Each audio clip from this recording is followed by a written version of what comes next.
Sa bahaging ito mga kabombo at Star Nation, dumako na tayo sa mga balitang tinutukan ng ating provincial stations. Itong si former P3 PWD Representative Attorney Rowena Guanzon, labis ang galak sa pagbaba ni Romualdez bilang House Speaker. May mga balita dyan ang Bombo Radyo Bacolod.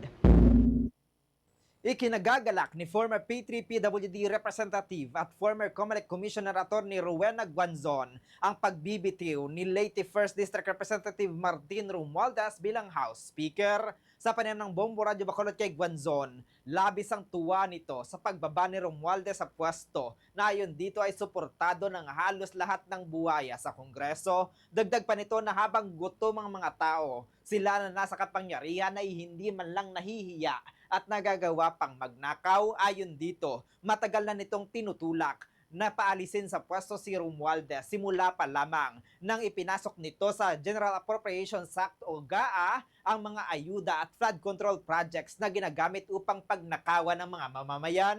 Panawagan ni Guanzon sa mga Pilipino na wag nang hayaan na maulit na magpalinlang sa mga politiko na nagbibigay lamang ng karampot sa panahon ng eleksyon ngunit hindi na malapitan kung nakaupo na sa pwesto. Umaasa ito na ang papalit na House Speaker ay may kahihiyan at hindi susundin ang mga ginawa ni Romualdez. Dagdag pa ni Guanzon na dapat ding mapanagot sa Senate Committee on Finance Chairperson Senator Grace Poe sa mga isinagawang insertion sa budget.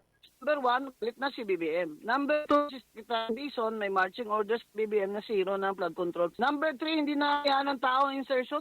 Live stream na ang BICAM, live stream na paggawa ng budget. Dapat nagtagal talaga si Grace po. Ginawa niya, insert dyan. Pumayag siya. Bakit siya pumayag? Meron ba siyang flood control fund? May insertion din ba siya? Isagutin niya. Hindi naman pwede itong Senado just because senador siya hindi siya papatawag dyan sa investigation ng flood control funds. Mula rito sa Bombo Radyo Bacolod para sa Bombo Network News, ito si Bombo Zaldiforo II and this is Bombo Radyo Philippines, the #1 and most trusted source of news and information, Basta Radio Bombo!